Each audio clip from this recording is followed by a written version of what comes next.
Bom dia, seja muito bem-vindo ao seu programa Manhãs na TV, um programa que está consigo de segunda a sexta-feira, durante mais ou menos uma hora, onde nós trazemos convidados e temas espetaculares que agradam ao nosso coração e sabemos de certeza absoluta que também agrada ao seu coração que está aí desse lado.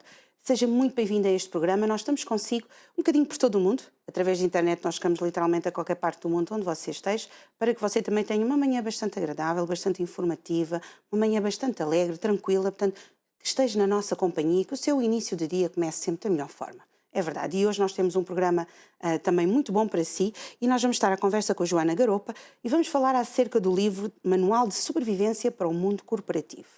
É verdade. Já passou assim por situações na empresa ou no local onde você trabalha que não soube muito bem como é que podia resolver, passou por situações complicadas, não conseguiu dar a volta. Coisas bastante interessantes que nós vamos ter aqui com a Joana Garopa, porque ela nos vai dar algumas dicas e também partes de experiências também que foi partilhada por ela para que também nós possamos também melhorar a nossa forma também como nós vemos as empresas e como nós também aceitamos os desafios, é verdade, os desafios. E nós então já sabe que os nossos programas estão sempre disponíveis para si, passado mais ou menos 2 semanas no nosso YouTube, para que você também possa partilhar, rever e também nas nossas redes sociais, previamente ao programa você poderá saber quem são os convidados que nós vamos ter nesse dia e também no Instagram nós também colocamos lá no início da semana a nossa programação semanal para que você também se possa organizar e estar connosco de segunda a sexta-feira. E sem mais delongas, nós vamos então passar a conversa com a Joana Garopa.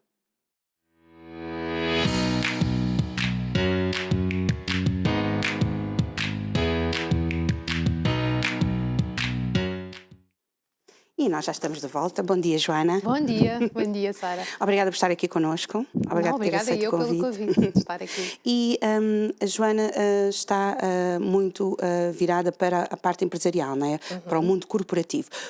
Vamos começar assim um pouquinho a saber a sua história, como é que chegou até aí?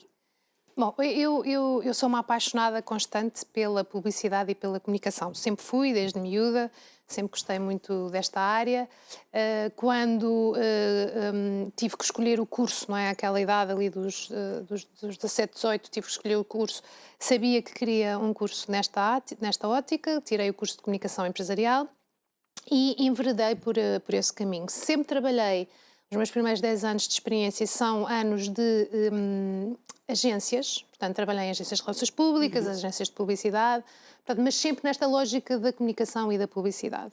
E depois, mais tarde, nesse meu percurso, consegui, na altura, eu gostava tanto de publicidade e tanto de comunicação, que achava que me faltava a experiência de estar do lado do cliente, não é? Uma coisa é trabalhar a comunicação de grandes marcas, como tivesse a oportunidade, da McDonald's, da Central de Cervejas, da Superboc, mas estar do lado da agência. Outra coisa é estar do lado do cliente, como nós chamamos nas agências.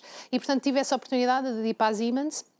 Confesso que o meu primeiro embate foi um embate dificílimo, porque vinha exatamente, como estava a dizer, deste mundo das agências, que é um bocadinho mais informal, não há muitos horários, para o bom e para o mal, portanto não há aquela coisa de começar muito cedo, mas também não há horários de fecho, portanto é um mundo com muita pressão, não é? Mas diria eu com alguma informalidade. E quando fui para uma Siemens, na altura, para trabalhar telemóveis, coisa que hoje já não há, eu fui trabalhar telemóveis e uma empresa alemã, cheia de regras. Às 9 da manhã, eu chegava às 9 da manhã, já lá estava tudo. Eu assim, meu Deus, como é que é possível? Eu fazia um esforço enorme de chegar às 9, mas já lá estava toda a gente a trabalhar. E também acabava muito mais cedo e eu gostava sempre fui daquelas estudantes que gostei de estudar durante a noite. Portanto, enfim, tive ali alguma dificuldade em habituar-me, mas acima de tudo tive aquele equinócio eu entrei na empresa exatamente no ano em que a Siemens decidiu vender os telemóveis. E, portanto, eu estou a começar numa empresa nova, com estas vicissitudes que vos estava a contar, dos horários e afins, e de repente aquilo que eu ia trabalhar, telemóveis, não, olha, vamos vender, e então, o que é que eu vou trabalhar? E então, a Siemens é uma empresa megalómana, presente em 190 países, muito industrial, E, portanto, imagino o que é uma pessoa que sempre trabalhou com consumo, grandes marcas, conforme estava-vos a dizer, e de repente vou trabalhar para uma empresa em que tem que vender comboios, e tem que vender turbinas, e tem que vender autómatos. Eu assim, mas o que é isto? E então foi assim um baque enorme de entrada nisto que é o mundo das grandes empresas e dessas grandes organizações. Siemens tive uma temporada relativamente curta na Sonaicom, surgiu uma oportunidade de ir para as telecomunicações e depois voltei novamente para a Siemens já num contexto internacional, que eu confesso que acho que foi das melhores experiências que tive, deu-me imenso mundo, deu-me imenso traquejo, consegui perceber então o que é isto, trabalhar em grandes organizações em muitos países ao mesmo tempo. E os últimos anos, uma empresa de base nacional, a Galp, que toda a gente conhece cá em Portugal, que é uma marca com muito carinho dos portugueses, na realidade foi os meus últimos anos, enfim, a tentar reposicionar esta marca para aproximar dos portugueses. Portanto, sempre na área da comunicação, na área da publicidade, das grandes organizações, maiores ou pequenas, na realidade passei um bocadinho por tudo. Enfim, mas sempre com alguma dimensão e com algum dinamismo, acima de tudo. Acha que é bom uma pessoa, quando é para começar, por exemplo, como a Joana começou, por exemplo, por uma agência ou por algo que não seja assim tão grande ainda, para ir ganhando experiência para as grandes empresas? Acho Acha uma que é excelente necessário? pergunta, Sara. Eu muitas vezes esse tema vem para cima da mesa. Eu sou muito apologista que quanto mais nós tivermos a mão na massa, mais aprendemos, ou pelo menos mais rapidamente aprendemos. E por isso a importância de organizações mais pequenas e de empresas mais pequenas. Portanto, eu diria que sim. Também tive a sorte de, ao acabar o curso, automaticamente já estar a estagiar numa determinada empresa, e isso permite-nos, mais que não seja, e às vezes isso acontece, perceber o que é que não queremos, não é? Ou seja, eu não me esqueço que aos 21 anos, aos 22, quando se acaba o curso, a pessoa tem uma ideia do que gosta, mas pode não ter a certeza absoluta. E, portanto, acima de tudo, temos que ter a noção, não temos que saber tudo a toda a hora. E, portanto, podemos acabar o curso, ter uma noção das áreas que gostamos e depois ir experimentando, porque a vida é feita de experiências. E não ter medo de experimentar. E ir para uma determinada empresa não gostou. Muito bem, então vamos trabalhar para sair dessa empresa e ir para outra, não é? Também agora não gosto, não.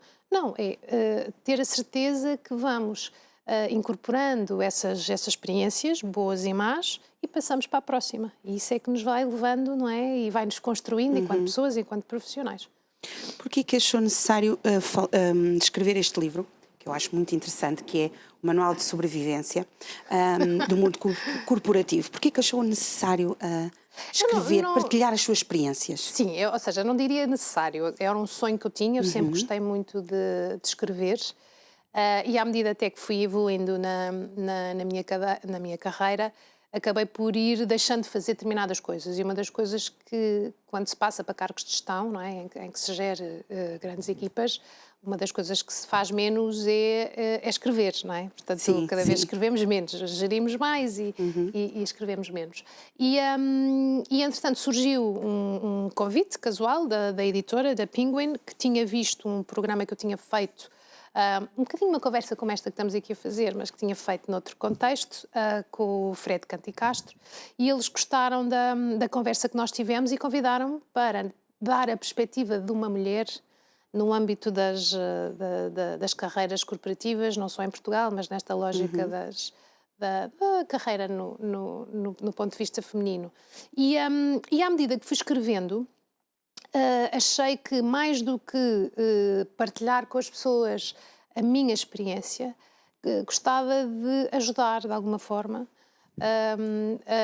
desmistificar um bocadinho isto do mundo do trabalho, porque claro que o livro chama-se Para o Mundo Corporativo, mas ele na prática serve para qualquer, até para quem trabalha num café ou para, enfim, na prática é para quem trabalha. Existem aqui situações que acontecem a todas as pessoas, portanto, desmistificar aquela coisa que só alguns é que erram e as coisas só acontecem a nós. Não, acontece a toda a gente. Então, quando se está a iniciar a carreira, há coisas que são tão comuns que provavelmente eu e a Sara passámos pelas mesmas situações ou semelhantes. E o que a meio do processo criativo me surgiu foi então deixa pôr aqui já algumas sugestões, não só partilhar como é que eu, na realidade, lidei com essas situações, mas também de uma forma um bocadinho mais técnica, sem ser, eu não sou especialista em nenhuma das matérias que aqui estão, de recursos humanos ou de gestão, mas nas várias formações que fui tendo, fui recolhendo informação, foi-me dado esse acesso a essas ferramentas e então quis aqui partilhar já algumas sugestões, se vos acontecer isto no vosso local de trabalho, olha, está aqui algumas coisas para vocês pensarem e pode ser que ajude a ultrapassar esses momentos. Uma das coisas que eu gostei do seu livro é que a Joana faz questão de mencionar, não assim especificamente, mas através daquilo que escreve, que é falhar não é fatal. Sim, sim. Antes, pelo contrário.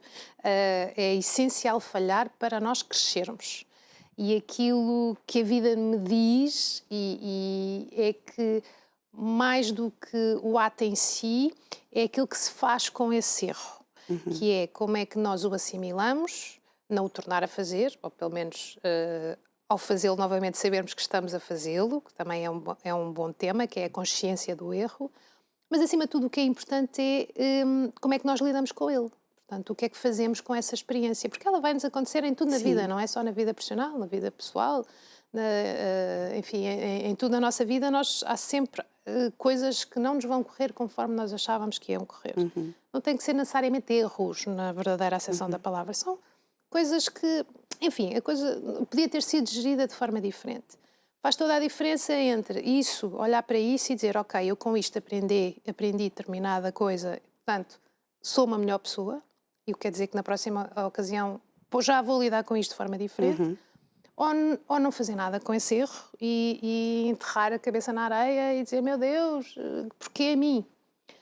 Não faz sentido, não é? O que eu acredito mesmo é que não há nada como relativizar, o tempo também ajuda muito, confesso, às vezes no dia a seguir não temos bem noção, nem conseguimos ter essa perspectiva suficiente para aprender, mas acima de tudo, a forma como nós lidamos, se nos deixamos ir abaixo, se assumimos que aquilo que nos está a acontecer nos está a tornar ainda mais fortes, não é? Há aquela velha questão do o que não nos mata torna-nos mais fortes. Exatamente. Portanto, e essencialmente acho que é mesmo isso, que é como é que se aprende a lidar com isso.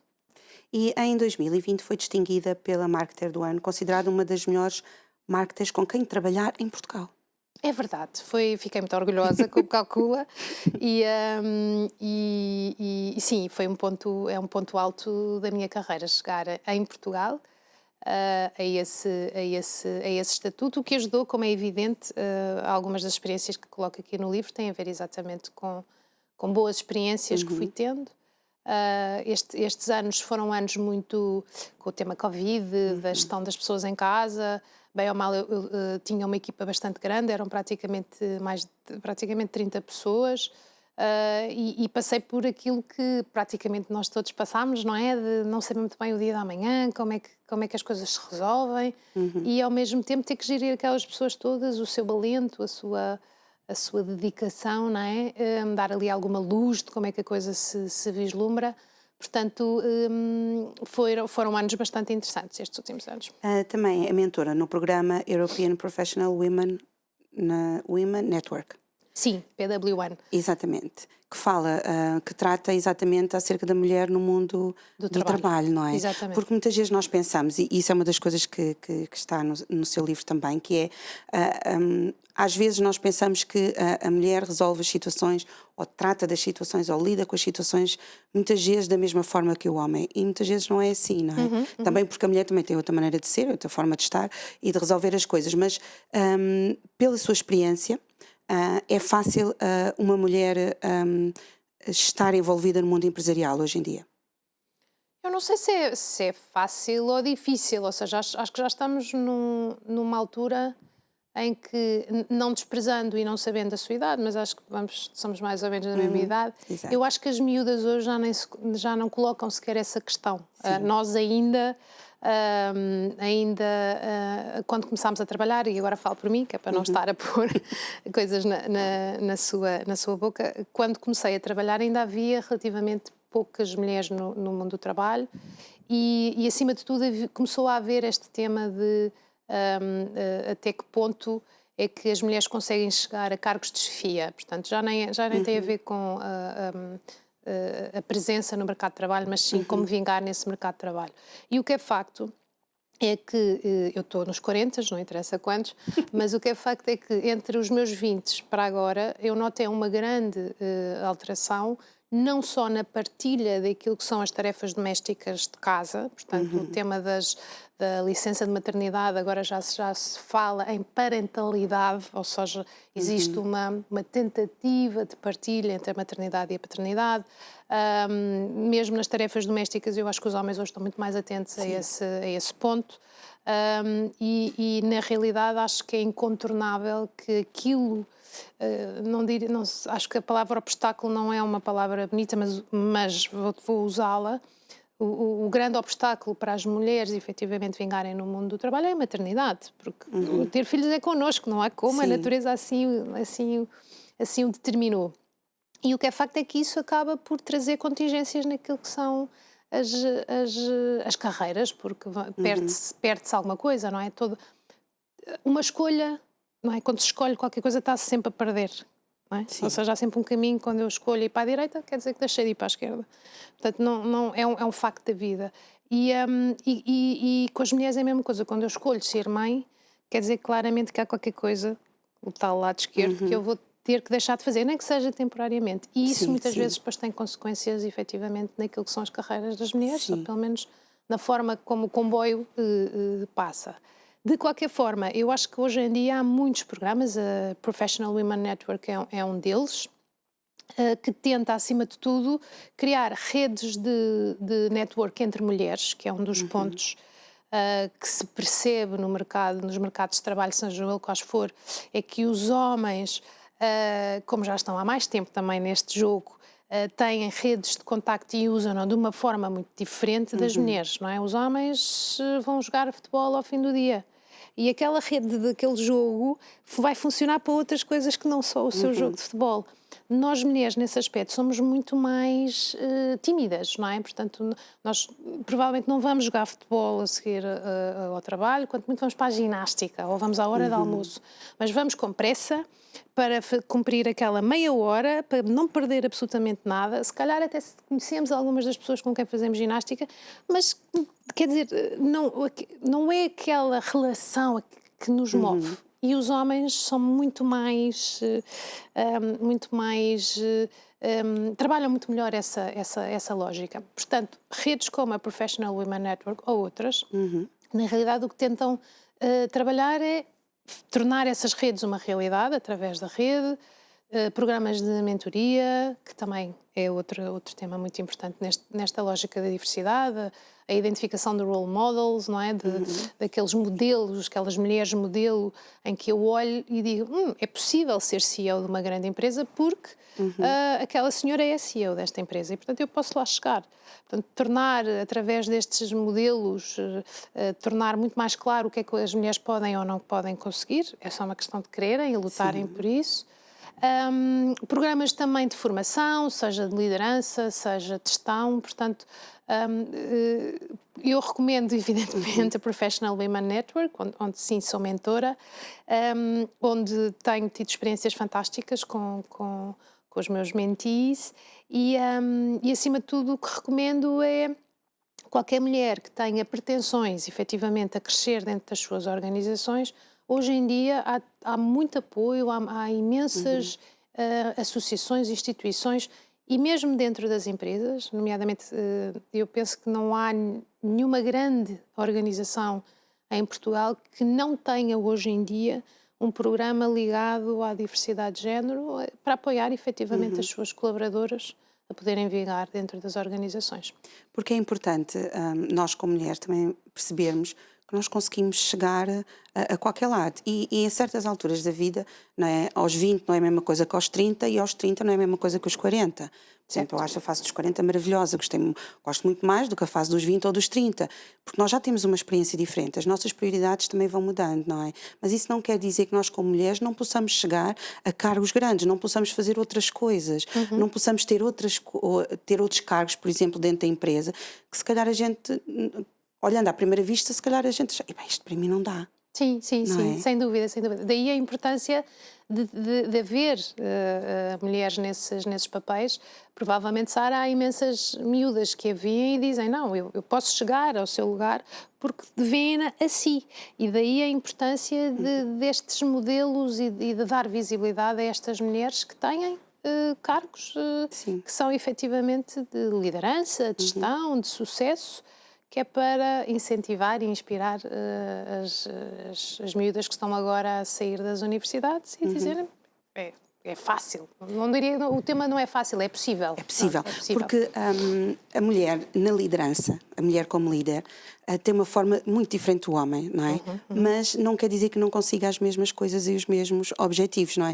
Se calhar faz as coisas de outra forma, porque também é diferente e não é suposto sermos iguais, porque se fôssemos iguais aos homens também não tinha graça nenhuma, Claro, não é? claro. Mas mesmo tudo isso e tudo à volta da maternidade, e aquilo que falou há pouco, muitas vezes nós pensamos assim, ok, eu só vou até ali porque, ou então só vou ter filhos daqui a não sei quanto tempo, porque eu quero primeiro pensar no meu trabalho, eu quero primeiro pensar na minha carreira, nas minhas coisas. E uma das coisas que eu vi no seu livro foi que você disse exatamente isso, não há uma altura certa. Sim. Por exemplo, para a maternidade, não é? Claro que isso deve ser pensado, não é? Pronto, pensado o mais possível, não é? E tentar Claro. vir na altura que se quer, pronto.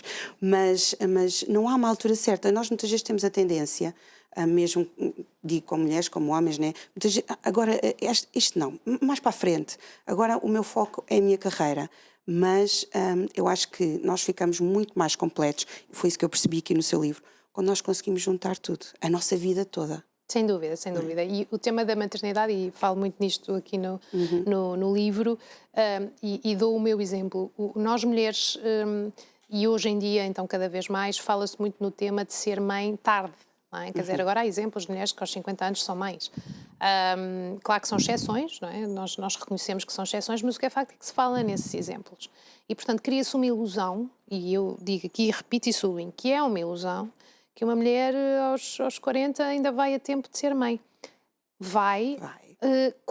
Mas são exceções, ou seja, a mim o que me sucedeu foi, como achei nunca que era, como sempre achei que não era a altura certa, porque fui para a Siemens, depois para a Siemens fui para a Munique, depois, portanto, é tal questão, sempre, agora não dá jeito, não é? Agora vou perder, não quero perder o comboio está a andar tão bem, me deixem lá andar. Ainda não estou no nível financeiro, por exemplo, que quero, portanto, ainda vou esperar, não tenho as condições que quero ainda. Exato, ou porque ainda não casei com o meu parceiro e eu quero casar primeiro. Bom, enfim, as razões todas que as pessoas terão. Mas o que é facto é que eu, quando aos 37 anos, e portanto uma idade perfeitamente aceitável, dentro deste paradigma de que as mulheres podem ter filhos até bem mais tarde, comecei efetivamente nessa, ok, agora acho que está na altura certa. A natureza já não me permitiu, portanto, enfim, porque o que é facto é que a mulher, a partir dos 30 anos, a sua taxa de fertilidade começa a descer drasticamente. E eu sinto que é uma coisa que se tem que falar abertamente, porque as mulheres, no geral, não têm esta noção. Acham sempre que podem fazer isto mais tarde. Mas às vezes a natureza depois não colabora e aí não há nada a fazer. Claro que confesso e falo assim muito por alto sobre isto no livro, eu fiz enfim, tudo o que podia fazer em termos de apoio clínico, clínicas de fertilidade, etc, e depois desisti porque achei que chega a uma determinada altura que acho que enfim, que o próprio... As coisas vão-nos acontecendo e achei que já tinha sinais suficientes para perceber que a maternidade não era o meu caminho e, portanto, tinha que seguir outro caminho. E, mais uma vez, há que aprender com as experiências, não enfiar a cabeça na areia. É evidente que gostaria imenso de ser mãe biológica, não sendo possível, quer dizer, vou chorar a vida toda. Não, para a frente. Gostaria, não vou dizer, não nego que não tenho pena, mas não dá. E então parti para outro episódio, parti para os episódios da adoção, fiz o curso de adoção, etc, etc, e entrei por esse caminho que acabei depois também por não concluir. Mas isto para dizer que, na realidade, não há, efetivamente, datas certas, calculadas, perfeitamente objetivas relativamente aos nossos objetivos. Não há nada como deixar fluir. Não estou a dizer agora, com 22 anos, bora lá, não é isso que eu estou a dizer. Estou só a dizer, olha, atenção, porque no meio de todas as nossas pretensões, a natureza ainda tem alguma coisa a dizer relativamente a isso, não nos esqueçamos, por muito que haja já várias soluções mais técnicas e contra isso, mas o que é facto é que há que ler também, ler os sinais do nosso corpo e ler um bocadinho aquilo que nos move. Muitas vezes também, eu creio que a mulher também deixa isso também para mais tarde, também pela imagem que ela tem, né? que ela aparenta, não é? Portanto, se tiver uma imagem bonita, muitas vezes pensa, ok, se eu for ter filhos, eu possivelmente não vou ter esta figura na mesma, vai ser diferente, já me vai custar, já não vou ter tempo para mim, não é? E não ter tempo para si é um erro, porque nós temos tempo para nós. Muitas vezes o que nós fazemos é colocamos as prioridades um bocadinho diferentes, não é? Mudamos ali as prioridades e às vezes não ajuda, não é? Claro que no início, não é? Nós temos a nossa atenção não é tanto para nós, não é? É mais para o aquele pequenino, ser sim, para o fofinho, para a fofinha que nós temos, né? E que depende de nós 24 horas por dia. Mas nós podemos ter tempo para nós. Se calhar, é exatamente aquilo que a Joana estava a dizer, não é? Não vamos ter o tempo todo para fazer tudo como fazíamos de antes, mas se esse fosse o objetivo, também não era o objetivo ter filhos, porque a gente sabe que a nossa vida muda por completo. Sim. Mas podemos ser felizes na mesma. E quando os nossos filhos também nos veem a trabalhar e a lutar pelas coisas, também traz uma perspectiva para eles completamente diferente. Eu posso lutar. Os meus pais também lutam. Sim, claro. Eu posso lutar, eu posso fazer diferente. Portanto, se eu não conseguir ali, epá, errei, mas consigo de outra forma. Não vou baixar os braços, eu vou me esforçar, não é? E há uma coisa que até estávamos a falar em off e que eu gostei muito aqui no seu livro, que diz: aprender a lidar de forma saudável com as contrariedades passou a ser o ingrediente essencial para o meu sucesso. Exato. Porque muitas vezes nós temos muita dificuldade em lidar com as coisas menos boas, não é? Sim, e temos muita tendência porque é que isto só me acontece a mim e porque que... E às vezes mudar só um bocadinho a forma como nós nos questionamos relativamente a isso, que é, não é porque é que isto só me acontece a mim, é porque é que isto me está a acontecer agora. Porque há sempre uma razão para as coisas nos acontecerem, não é? Temos que acreditar que há um plano maior. E mais uma vez o tema do tempo, se calhar imediatamente nós estamos a perceber como é que as coisas jogam umas com as outras.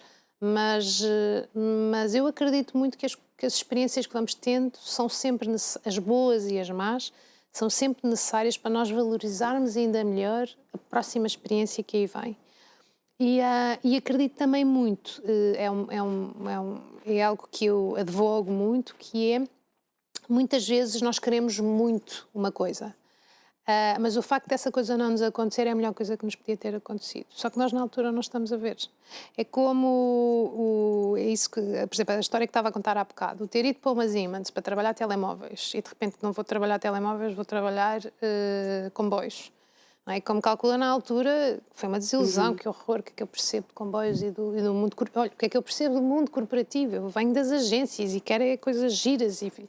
Não é? Mas o que é facto é que o facto de ter entrado num mercado de trabalho, numa empresa tão industrial, foi o que me permitiu, 15 anos mais tarde, estar a liderar equipas na Galp. Porque se esta experiência não tivesse acontecido, provavelmente o tema da energia não tinha surgido de todo na minha vida.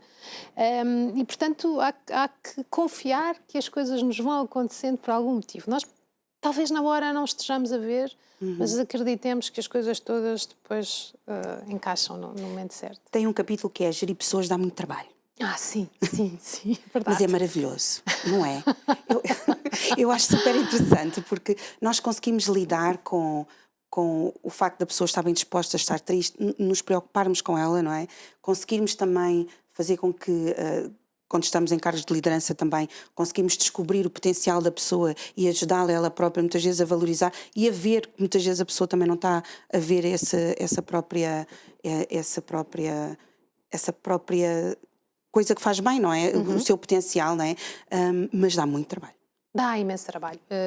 Aliás, à medida que, e há pouco estávamos a falar nisso relativamente à escrita, à medida que a pessoa vai tendo cargos de gestão com mais responsabilidade e com equipas, na realidade vai fazendo menos trabalho operacional e na realidade o nosso trabalho passa a ser quase como coach e não é, motivadores de equipas, não é?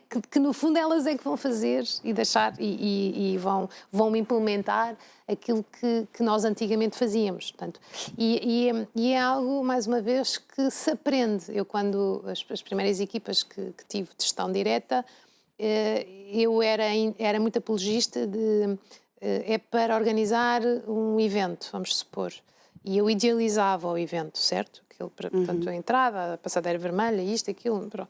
Portanto, há aqui um evento e vamos idealizar assim. E eu olhava para as pessoas na lógica como implementadores da minha ideia, que é um erro crasso, não é? Porque todos nós temos ideias e, portanto, em vez de, à medida que fui avançando na minha carreira, percebi que não, eu tenho que primeiro perceber que ideia é que eles têm para o tal evento, que pode ser diferente da minha, e no fundo deixá-los crescer, não é? E ao deixá-los crescer se eles acham que a passadeira é verde, quem é que tem razão? Não interessa, pode ser verde ou encarnado, e se para eles é importante que seja verde, então vamos pôr uma passadeira verde.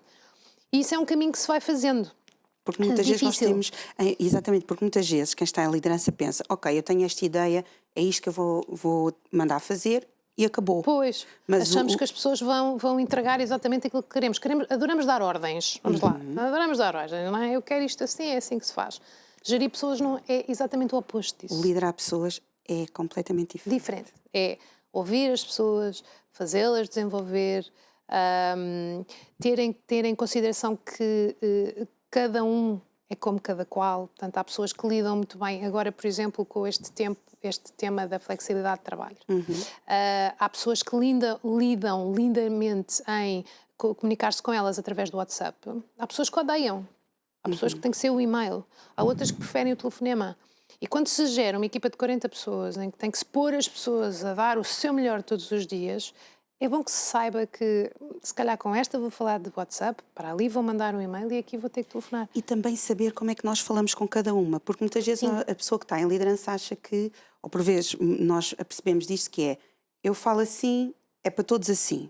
Não pode ser. Não, a forma não. como nós falamos com cada pessoa tem que ser diferente. Sim. Porque a pessoa vai perceber as coisas de outra forma, não é? E há, por exemplo, pessoas que estão debaixo da nossa liderança, não é? E que nós podemos dizer as coisas conforme nós pensamos, assim, na nossa maneira de estar, tudo ótimo, mas há outras que vão ter muita dificuldade em perceber e nós queremos que essas pessoas também participem, também precisamos de mostrar, olha, vamos fazer assim, o que é que acham, não é? Sem dúvida, ou seja, até porque há um tema muito curioso, que também falo no livro, talvez numa perspectiva internacional, mas que eu acho que é igual quando se lidera equipas da mesma língua, portanto, neste caso portuguesas, que é, uma coisa é o que nós dizemos, outra coisa é o que os outros ouvem.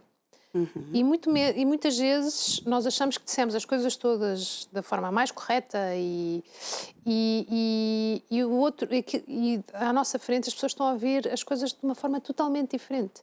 E o ter noção disto, que não há certo nem errado, ou seja, não é o outro que não percebeu. Ele entendeu da forma como os seus valores, a sua educação, a sua experiência lhe diz que aquelas palavras têm que ser interpretadas. Portanto, por isso é que um dos truques até que ponho aqui é, uma das melhores coisas que se pode fazer é comunicar seja o que for, e a seguir perguntar, então, qual é o teu entendimento sobre aquilo que eu te disse? Só para ter a certeza que aquilo que eu disse na realidade foi assimilado da forma que eu quero. Então, quando estamos a falar com equipas internacionais em que se fala inglês, e sendo que, a experiência que eu tive foi, ninguém tinha a língua inglesa como língua materna. Portanto, estamos todos em esforço. Por muito que se fale bem, o que é facto é que a equipa era da Suíça para baixo, portanto, tinha gregos, espanhóis, belgas, alemães, etc. Todos a falar inglês, sendo que ninguém tem o inglês como sua língua materna. Portanto, não imagina, e conto aqui alguns episódios, dos equívocos que se passavam com as coisas mais simples. Portanto, tínhamos reuniões em que eu, de repente, estou a falar de girassóis e do outro lado estão a interpretar pinheiros, não é? E a pessoa, a meio da conversa, que diz, espera, não estamos a falar da mesma coisa, de certeza. Portanto, acontece ainda mais quando estamos a falar de equipas internacionais.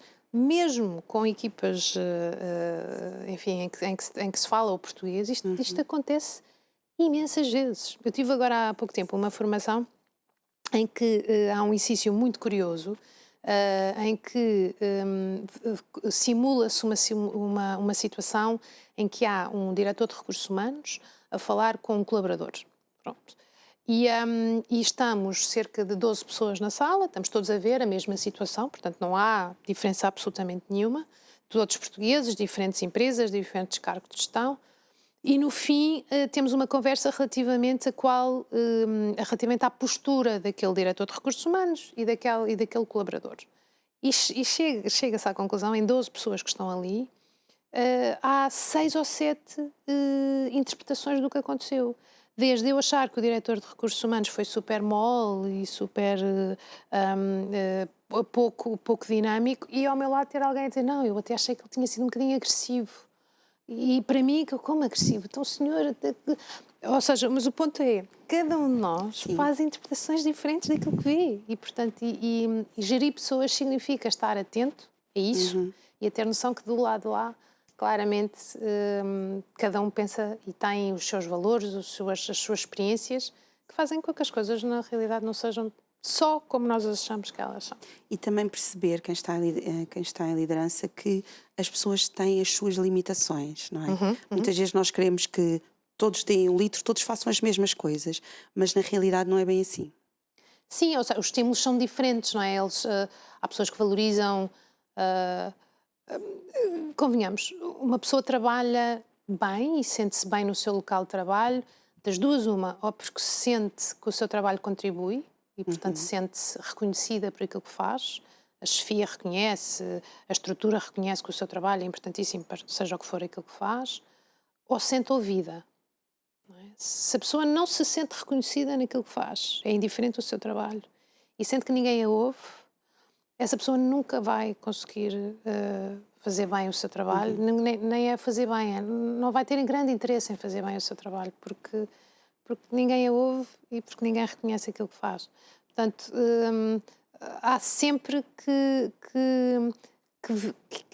fazer com que as pessoas que estão à nossa volta e que trabalham connosco sintam, pelo menos, de vez em quando, que a sua opinião é ouvida. Pode não ser concretizada, mas que é ouvida, que é considerada, que não é uma peça de mobília que está ali e que é para fazer. Não, claro que é para fazer, mas a sua opinião também conta e acho que isso faz toda a diferença. Algo também bastante importante é nós percebermos algo que você fala aqui, que é quem somos sem ser o nosso cargo. Não é? Porque muitas vezes eu vi isto, li que falou aqui no livro, que é, muitas vezes perguntam, então, o que é que faz? Não é? Muitas vezes não é como é que se chama ou quem és, é o que é que fazes? Sim, não é? sim. Parece que isso nos define, mas isso não nos define. Não, e acho que é um tema... é um tema difícil de lidar e até de falar nele, porque o ponto é mesmo esse, aquelas pessoas que ou se tornaram empreendedoras ou porque alguma razão estão numa situação de desemprego ou porque decidiram que o trabalho que estavam a fazer não faz feliz e decidem enveredar por outros caminhos. É um período muito difícil, porque, como dizia bem, eu acho que qualquer pessoa que conhece alguém, no almoço, no jantar, se não é a primeira pergunta, bom, se calhar a primeira pergunta é como é que te chamas, mas é a segunda ou a terceira, então o que é que fazes? Como se isso efetivamente determinasse quem é que nós somos. E então, e agora pondo-me aqui até um bocadinho... de forma linear. E então, quando entramos em carreiras em que temos não é, funções muito sonantes, torna-se mesmo difícil, porque quando eu não quero dizer aquilo que faço, digo o quê? Sim. Não é? Digo o quê? Como é que se dá a volta a esta situação? Como é que nós falamos de nós próprios sem incluir o tema do trabalho e as nossas as nossas posições, como se isso fosse a nossa posição social e isso determinasse quem somos. É um tema que sim falo aqui, acho que a nossa sociedade está muito concentrada nessa temática e cabe-nos a nós, enfim, tentar mitigar isso e dar relevância a outras coisas. O livro vem nesse sentido, porque o livro é da Joana Garopa, independentemente daquilo que ela estiver a fazer Sim. no outro campo da sua vida. Portanto, é um livro meu. Foi uma necessidade que eu tive, em última análise, o que é que fazes? Olha, sou autora de um livro. E acho que projetos como este, no meu caso, foi um livro. Pode ser mãe do Manel. Ou seja, cada um de nós tem que, efetivamente, ter áreas na sua vida, para além da nossa vida profissional, que nos preencha e que isso somos nós. Eu acho que quando nós temos, estamos bem na nossa vida pessoal, a nossa vida profissional também fica bem, não é? Porque nos complementa, não é? Não pode ser ao contrário, não é? Porque quando nós vamos para casa, não é? Nós não levamos o chefe, os colegas, os trabalhadores, estamos nós em casa com a nossa família, Certo, com quem certo. lá está, não é? Portanto, aquilo que eu acho que muitas vezes, a questão muitas vezes da mulher também é, o que é que eu vou dizer quando me perguntam? Sou mãe, tenho X de filhos, ou gosto de dançar, gosto de rir, gosto de falar. Sim. Gosto de viajar, gosto Exato. de ler, Mas muitas vezes nós pensamos, não é isso que eu tenho que dizer. Eu tenho que ter uma profissão, eu tenho que saber dizer algo, eu tenho que estar também. Por isso muitas vezes eu acho que essa questão da maternidade, essas coisas vão deixando, não é, a mulher um bocadinho a colocar essas coisas mais dela, não é? Um bocado de lado, não é? Quando não devia ser assim. Não, de todo. Até porque, como dizia bem, quando não estamos bem pessoalmente, isso transmite-se no trabalho. E vice-versa. Muitas vezes, quando temos problemas chatos de trabalho, também acaba por se refletir na nossa vida pessoal. Por isso é que aquela velha discussão da conciliação entre a vida profissional e pessoal, eu acho imensa piada, porque parece que há duas vidas, não é? A vida pessoal e a profissional. Mas essa área é a mesma. E se eu estiver chateada em casa, claro que Sim, chego ao trabalho, é profissional e faz o seu com um sorriso, com certeza. Mas está chateada na mesma. Está só a sim, disfarçar. exato. E o contrário, a mesma coisa. Se está chateada com qualquer coisa aqui, vai para casa, claro que vai disfarçar com os seus filhos, porque não tem que levar os seus. Mas está chateada na mesma. Portanto, nós somos a mesma pessoa, estejamos a trabalhar ou estejamos na nossa vida mais íntima e mais pessoal. Eu, se acordo de manhã e as calças não me entram porque estou gorda, garanto que vou chatear a minha família com isto e vou chatear É verdade. os meus colegas com isto, porque fico de veras chateada. Portanto, não há grande diferença entre um lado da nossa vida e o outro. Temos é que aprender, efetivamente, é conciliar. Por vezes não faz sentido levarmos os problemas para casa, por vezes faz, nem que seja para desabafar. Sim. Assim como não faz sentido levarmos os nossos problemas pessoais para a vida profissional, mas por vezes faz. Desabafar com alguém ou até pedir ajuda. Há muitos casos, não é, em que as próprias empresas têm um papel um bocadinho mais ativo nesse tema. Por exemplo, agora fala-se muito na saúde mental, não é? E dos esgotamentos e cada vez mais as empresas estão atentas a essa temática. E por vezes esse tema não tem a ver só com o trabalho, tem a ver com excesso de estímulos de todas as ordens e mais alguma. Nós estamos aqui só a falar da mulher na lógica da maternidade, mas existe a mulher na lógica de ser filha e de ter os seus pais a seu cargo, ou, enfim, o ponto é, as vidas familiares são muito latas, não é? Portanto, pode haver estímulos menos positivos de todo o lado. E nós devemos ter exatamente essa atenção, não é? De conseguirmos conciliar tudo, sempre com o principal objetivo de sermos felizes naquilo que nós fazemos. Sim, realizadas, que isso Sim. nos preencha, e que saibamos que todos os dias de manhã é um dia novo e é sempre uma oportunidade de voltarmos a fazer qualquer coisa que eventualmente na véspera não demos o nosso melhor. Ok, eu quando me levanto de manhã acredito que vou dar sempre o meu melhor. Pode não ser suficiente, mas pelo menos eu acredito que não, eu hoje vou dar o meu melhor. E se tivermos sempre essa forma de estar, acho que acabamos o dia, pelo menos, com a tentativa, com a sabedoria de que eu amanhã poderei fazer de outra forma, vou tentar outra vez. Tem aqui um capítulo também bastante interessante, que também gosto, que é: se não fixarmos os nossos objetivos, os outros hão de fazê-lo por nós. Exato, esse é o eterno, um bocadinho o que estava a dizer há pouco, que é Às vezes nós dizemos, não tenho tempo, então eu tenho que ir buscar os meus filhos à escola e depois tenho que ir ao supermercado e tenho que pôr o Manel na natação e por aí fora. E ótimo, ainda bem. E se isso nos preenche, maravilhoso. Nada contra. O ponto é não nos esquecermos daquelas coisas que nos fazem felizes e, acima de tudo, dedicar tempo a isso. E o dedicar tempo a isso, quando começam, não tenho tempo. Não, nós temos sempre tempo para aquilo que queremos. E é uma escolha que estamos a fazer. E às vezes é difícil nós aceitarmos que é uma escolha. Porque eu, quando decido ir ao supermercado, em vez de ir correr, porque adoro correr e correr faz muito bem, mas eu tenho que ir ao supermercado, senão os meus filhos não têm comida em casa, não é? Portanto, eu estou a fazer uma escolha de ir ao supermercado, porque eu podia correr e se calhar depois mandava vir qualquer coisa do Globo, ou passava na mercearia um bocadinho mais tarde, ou levantava mais cedo para ir à mercearia. Portanto, o ponto é, temos que ter consciência que somos nós que estamos a fazer a nossa agenda. Sim. Para o bem e para o mal. Não quer dizer que...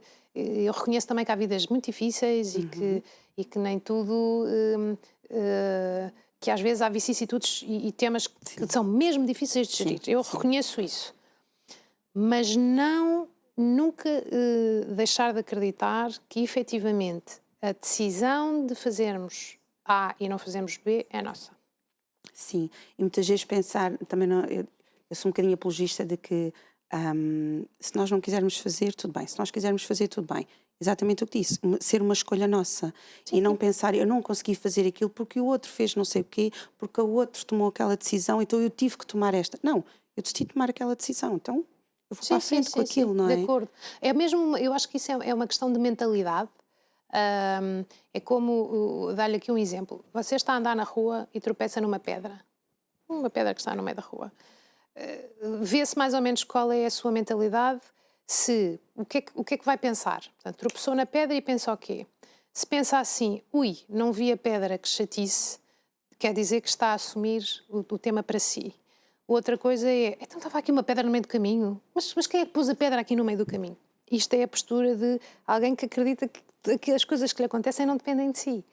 E, portanto, as primeiras pessoas, portanto, aquela pessoa que diz, não vi a pedra, que chatice, são aquelas pessoas que provavelmente mais facilmente vão conseguir dominar as suas agendas, que têm a noção que as escolhas são escolhas delas próprias, que há consequências diretas nos seus atos.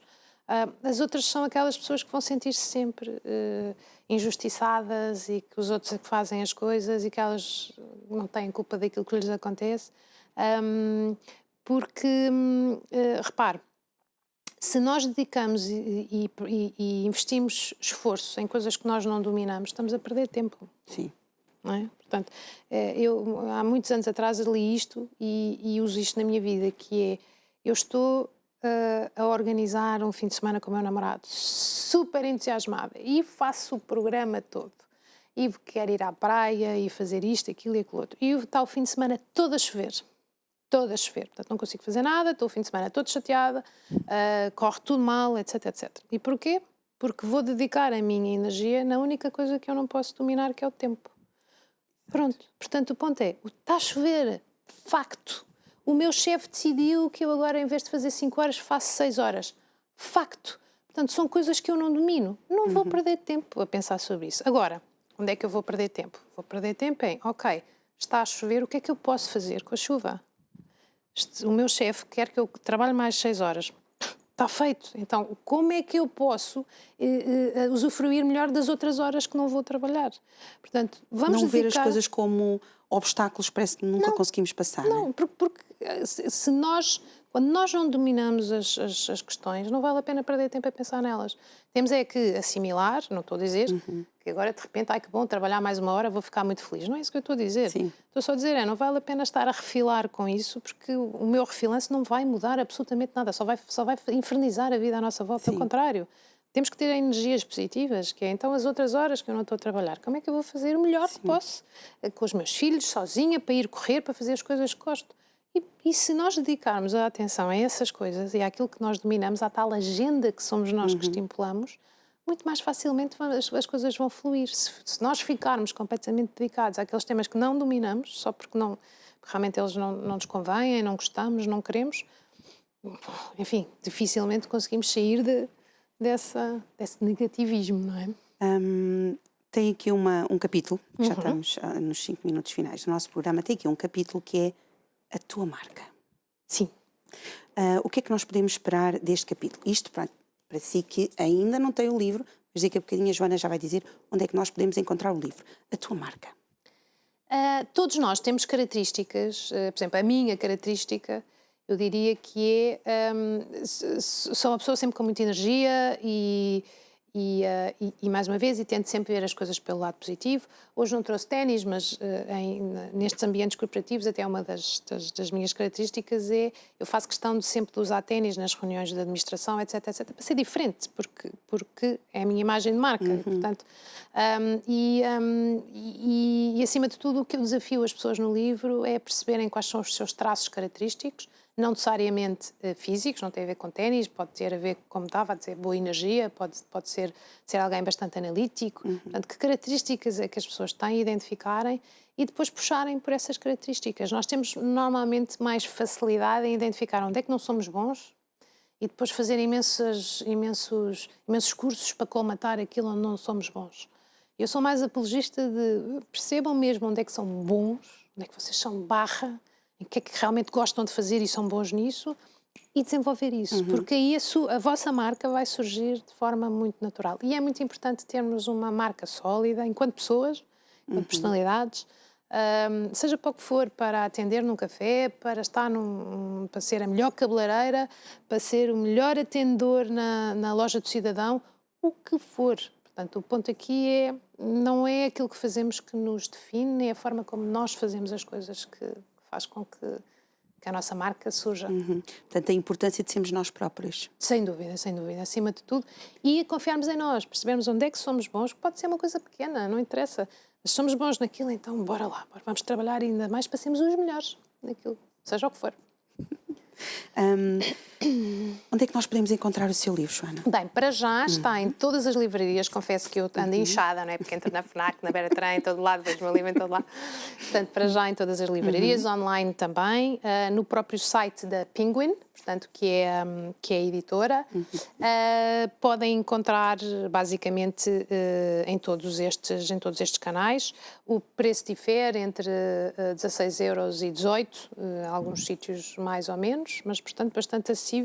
E, acima de tudo, o que eu digo é um manual de sobrevivência. Não é só para o mundo corporativo, está focado no mundo corporativo, que é a minha experiência, mas, na realidade, ele vale para tudo, acho eu. E para qualquer pessoa? Para qualquer pessoa, faça o que fizer. Acho que o tema é mesmo isso. Estávamos aqui a conversar e o ponto esse é mesmo. Qualquer pessoa que queira mudar um bocadinho a forma como olha para a vida de uma forma holística, tem aqui uma boa ferramenta para se desafiar a si própria para o fazer.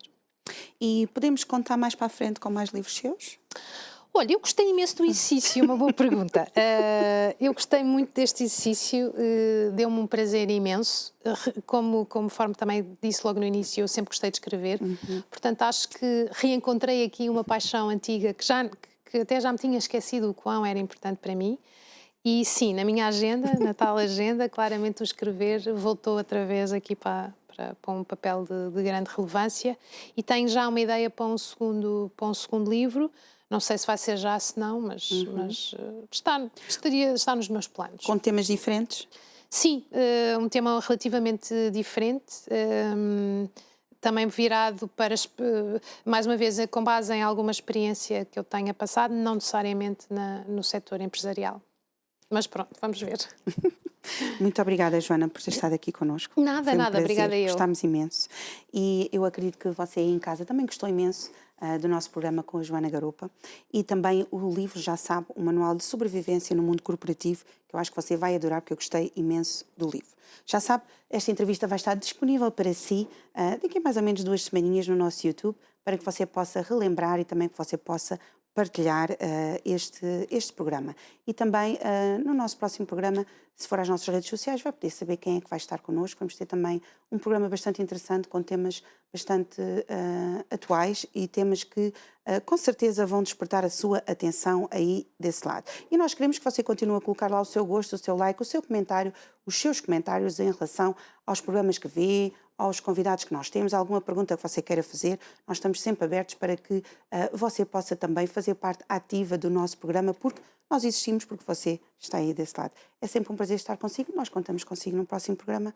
Muitos beijinhos, um resto do dia maravilhoso e até lá.